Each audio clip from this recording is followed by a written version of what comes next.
Jadi sistem kendali di sini mohon untuk jangan terlalu membayangkan bahwa sistem kendali ini mirip seperti Anda merancang atau melakukan kontrol dengan microcontroller.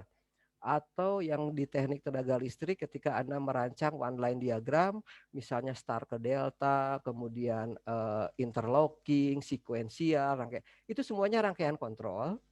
Di microcontroller pun itu rangkaian kontrol, iya. Apakah itu mengkontrol? Iya.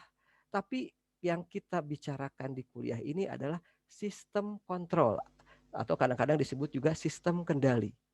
Apa bedanya?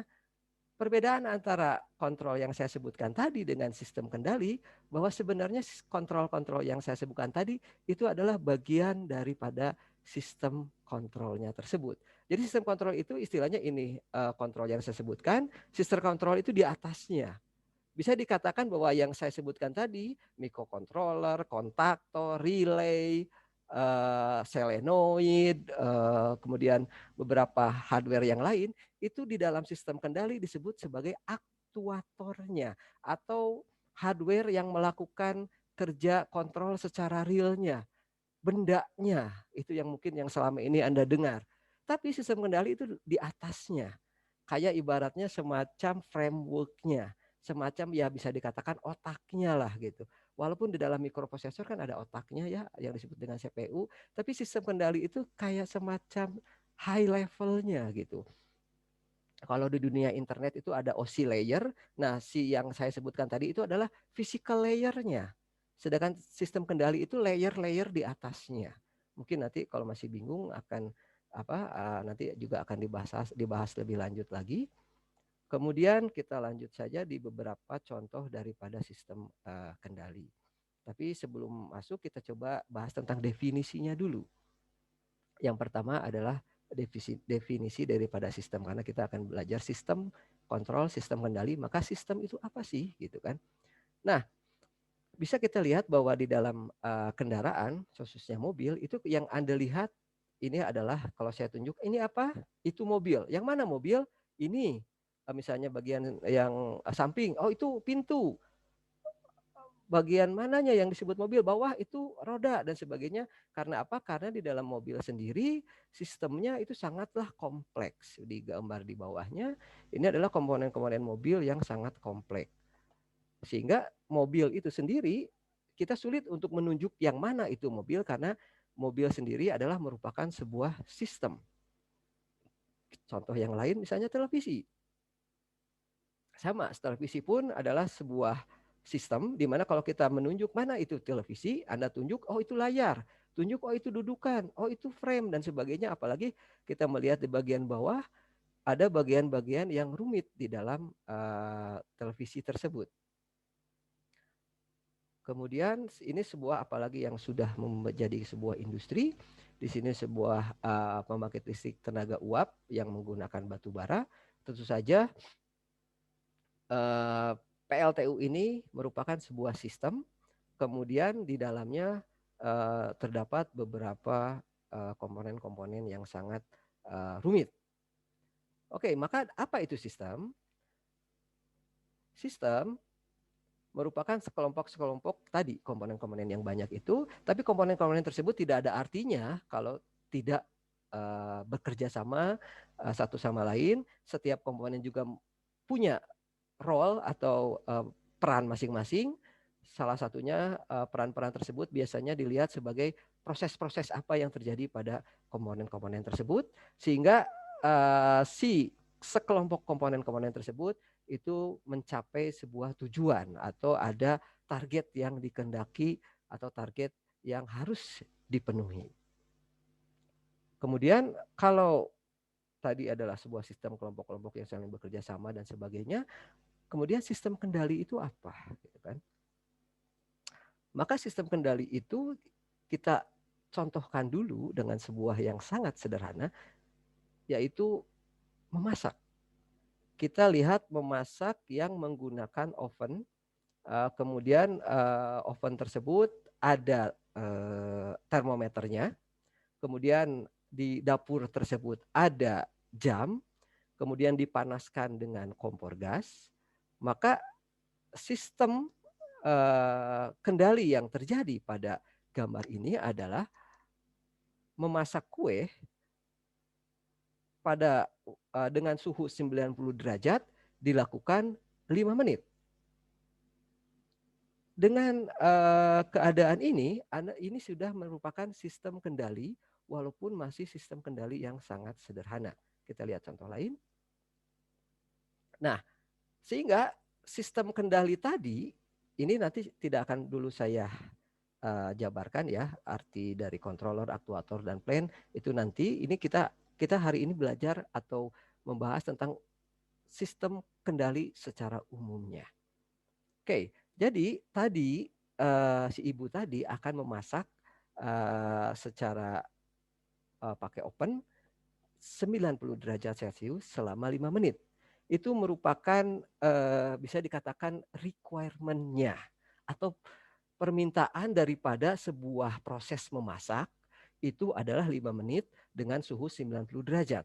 Nah, di sini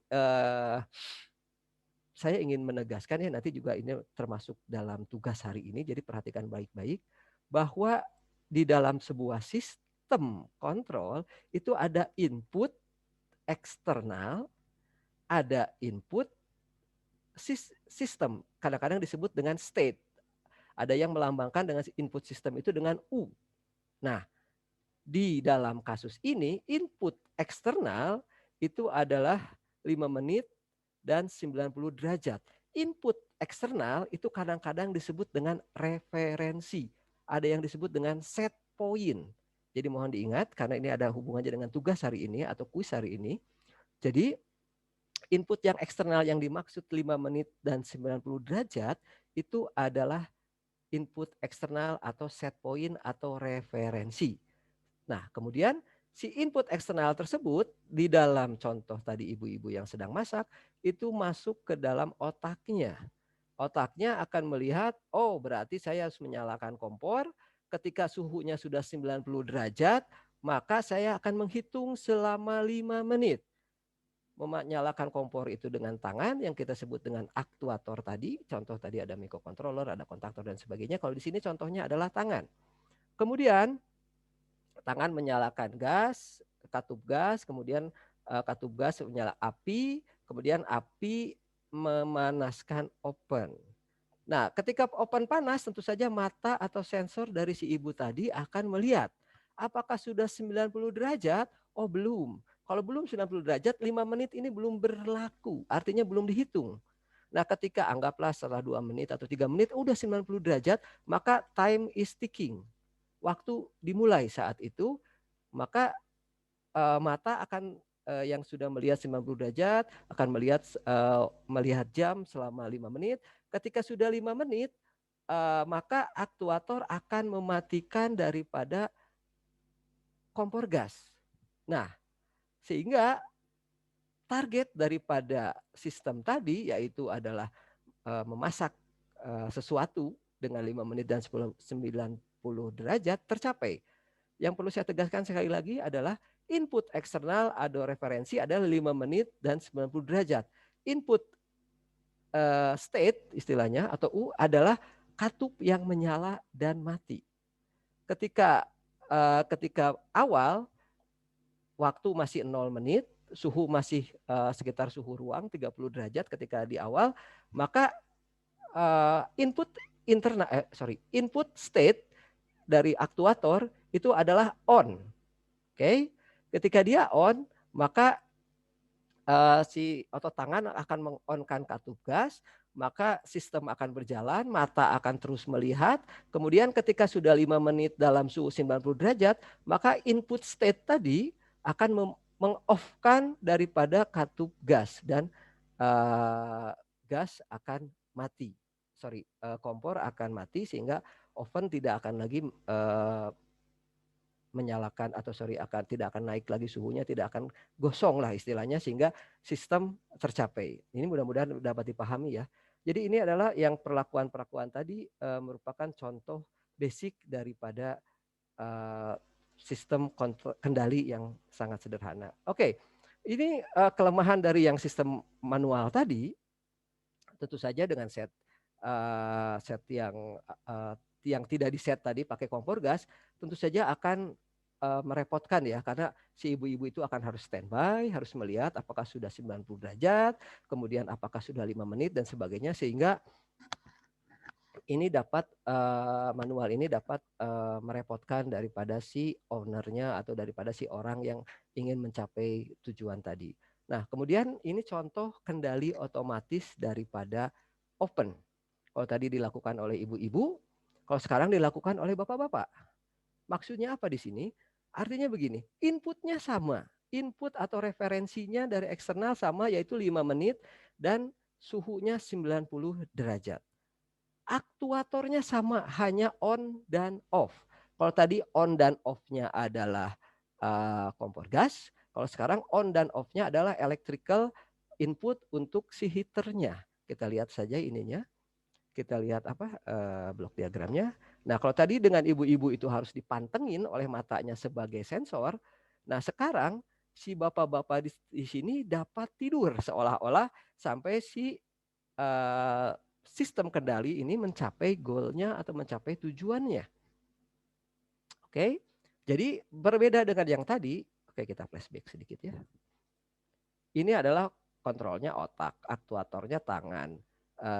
Kemudian input dari state-nya adalah katup on off. Sensornya mata, artinya ini harus dipantengin, harus dilihat terus. Tapi ketika menggunakan kendali otomatis open listrik, maka inputnya sama. Ini input eksternal atau bisa kita sebutkan referensi. Referensi akan dibaca oleh controllernya. Controllernya bisa microcontroller, bisa menggunakan elektronik analog pun bisa. Kemudian aktuarnya, kalau tadi aktuator itu menggunakan tangan, kalau sekarang aktuatornya adalah switch atau relay yang menyalakan heater.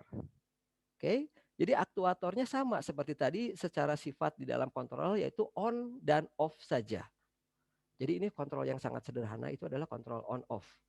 Nah, ketika set point di sini diinputkan, maka controller akan melihat, oh ini suhu masih 30 derajat, suhu ruang. Kemudian waktu masih 0, maka akan menyalakan switch.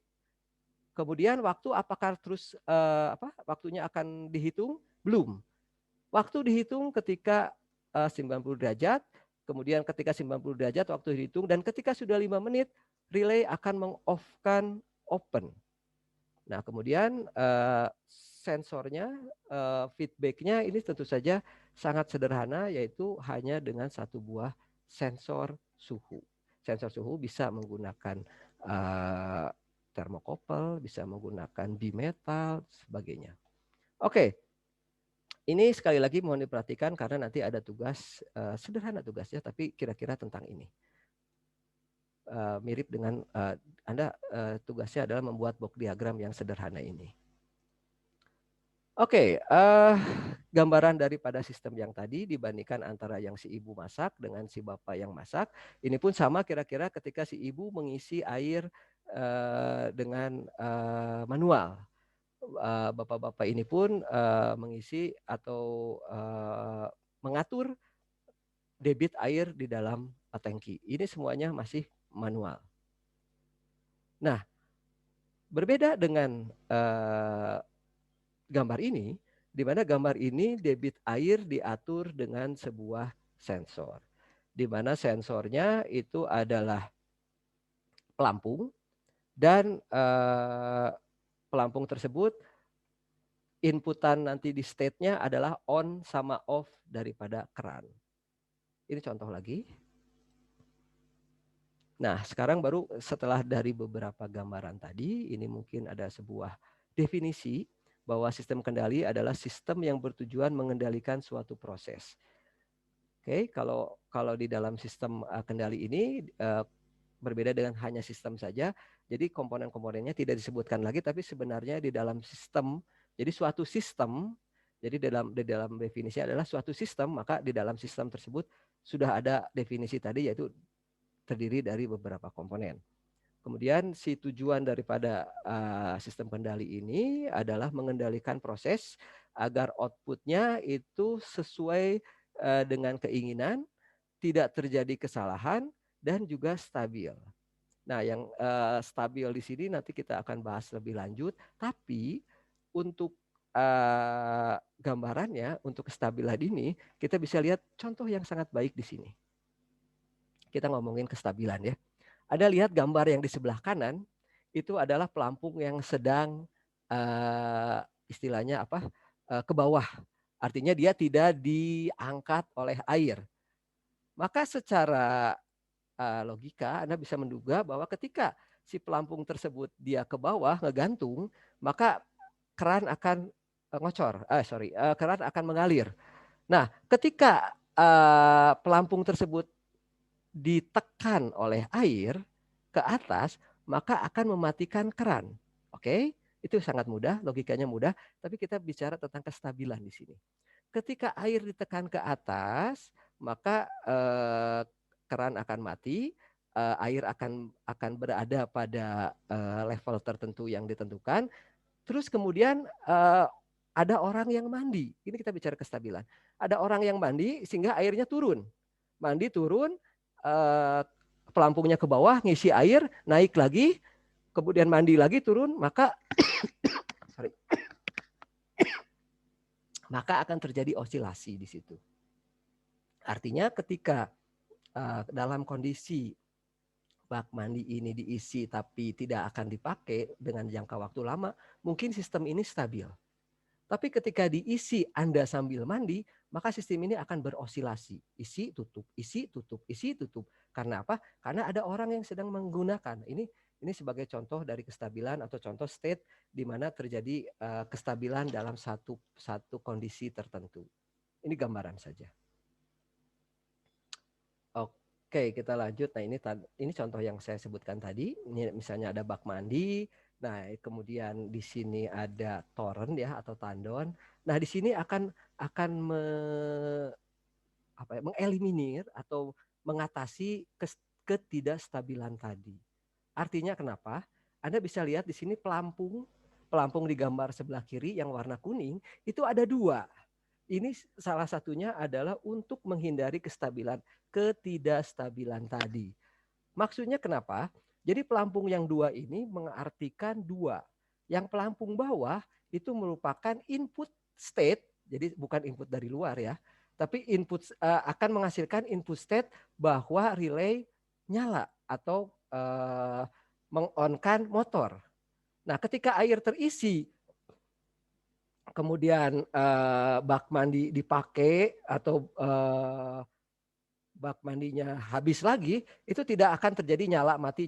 Kenapa? Karena yang akan mematikan daripada motor pompa di sini itu adalah pelampung yang atas.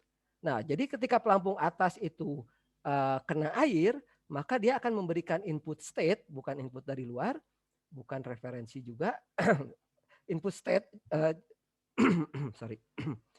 Pelampung tersebut adalah referensi untuk nyala dan mati, tapi input state ke dalam motornya adalah nyala matinya motor. Jadi bedakan antara referensi tadi ya.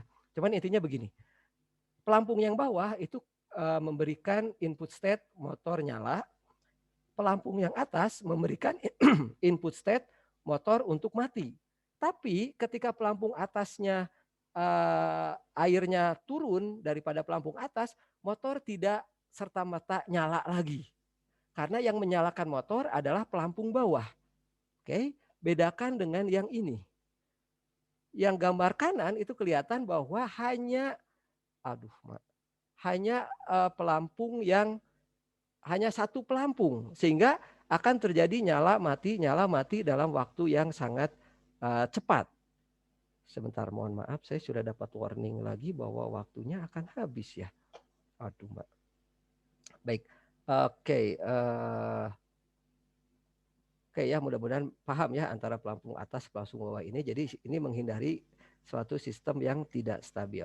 Kita waktunya 9 menit lagi, mudah-mudahan cukup. Kalau misalnya waktunya habis, saya teruskan di grup ya untuk nanti apa istilahnya kuisnya. Oke, nah ini contoh tadi. Jadi ketika pelampung ini di bawah, maka akan memberikan state on. Nah ini adalah state on. Oke, ini adalah referensi. Sorry, Ini kalau misalnya kursornya nggak kelihatan, di gambar 1 itu ada pelampung 2. Nah, pelampung 2 itu adalah referensi 1, yang pelampung 1 itu referensi 2, kita anggap sedemikian. Kemudian di atasnya itu yang menggantung kepada garis A1 dan ada huruf 2 itu merupakan state. Nah, ini sekarang adalah state-nya adalah state on atau kondisi statusnya adalah kondisi status on karena pelampung 2 menggantung. Oke.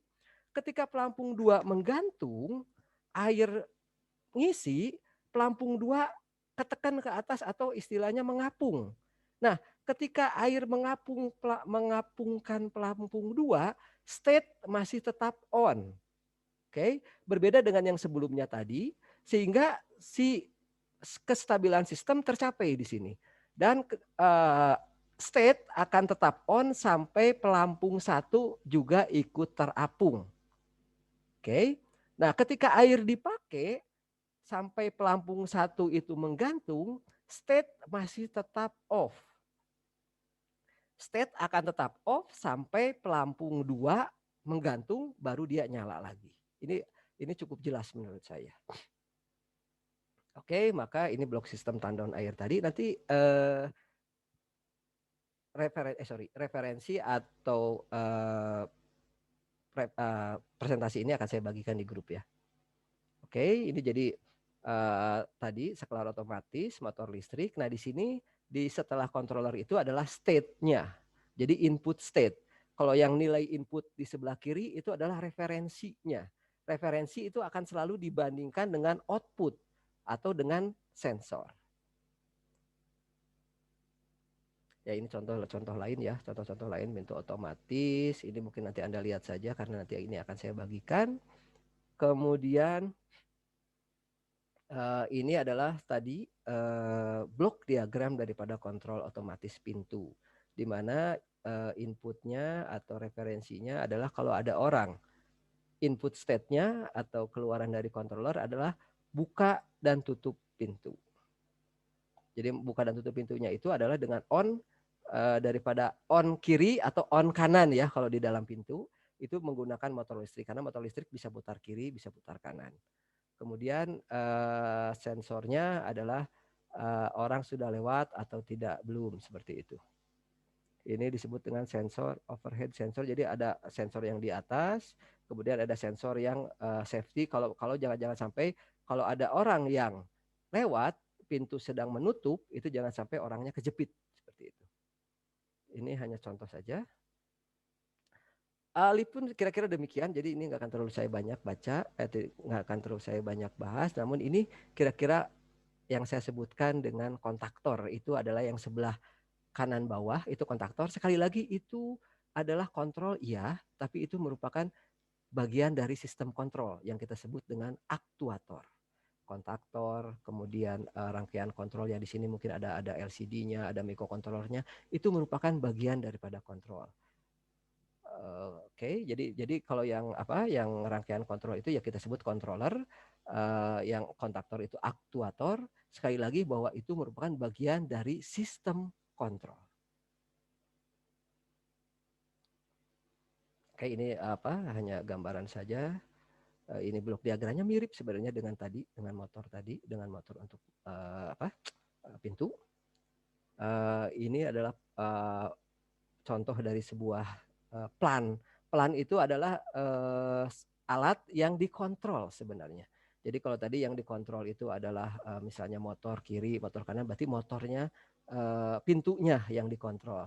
Kemudian kalau tadi ada lift itu adalah si badan liftnya itu adalah plannya gitu.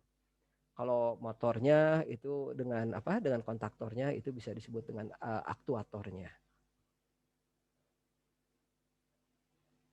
Sebentar, oke. Kita lanjut saja. Ya, ini kendali AC itu sama dengan kendali suhu.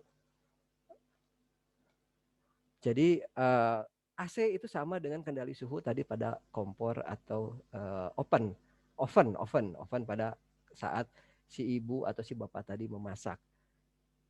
Aktuatornya sama relay. Jadi jangan salah ya, kayak oven, kayak AC, itu kan sama-sama mengontrol suhu. Jangan kira atau jangan dipikirkan bahwa walaupun kita bisa mengatur misalnya oven 90 derajat, 100 derajat, 150 derajat, jangan dikira bahwa di dalam oven tersebut ada pengendali secara, kalau misalnya anggaplah ya contoh aja, misalnya kalau 150 kita kasih tegangan 220, kalau misalnya ingin 90 derajat kita kasih tegangan 100 volt gitu. Kalau ingin 200 derajat kita kasih tegangan 300 volt. Ternyata di dalam sistem kendali itu tidak perlu seperti itu. Itu adalah uh, dalam sistem kendali karena kita tahu profil daripada si heater, kita tahu profil daripada si air conditioning, maka sebenarnya yang dilakukan di dalam sistem kendali cukup on dan off saja. Padahal heaternya sama, kondensornya sama, conditioner, kompresor, fan, swing motornya sama. Tapi kenapa suhunya bisa diatur? Itu adalah kecanggihan dalam sistem kendali. Maksudnya, dalam sistem kendali itu kita ada sensor, ada kontrol, ada matematis sebenarnya di balik itu, sehingga kita bisa memprediksi ketika kita on-kan relay tersebut sekian menit sampai sekian menit, maka suhunya akan dijaga, misalnya anggaplah kalau conditioner ini 20 derajat. Padahal pada aktualnya state daripada relay ini hanya on dan off. Tidak ada setengah on atau dikasih tegangan sekian, itu tidak ada. Tetap adalah on dan off sehingga si kontrol daripada suhunya bisa terjaga, suhunya bisa terjaga dalam kondisi set pointnya. Atau misalnya kita ingin 20 derajat, si air conditioner bisa kita pertahankan mengeluarkan suhu 20 derajat. Ketika 30 derajat kita bisa pertahankan si aktuator atau si air conditioner itu dapat mempertahankan dalam misalnya anggap 25 derajat sesuai dengan set pointnya, seperti itu.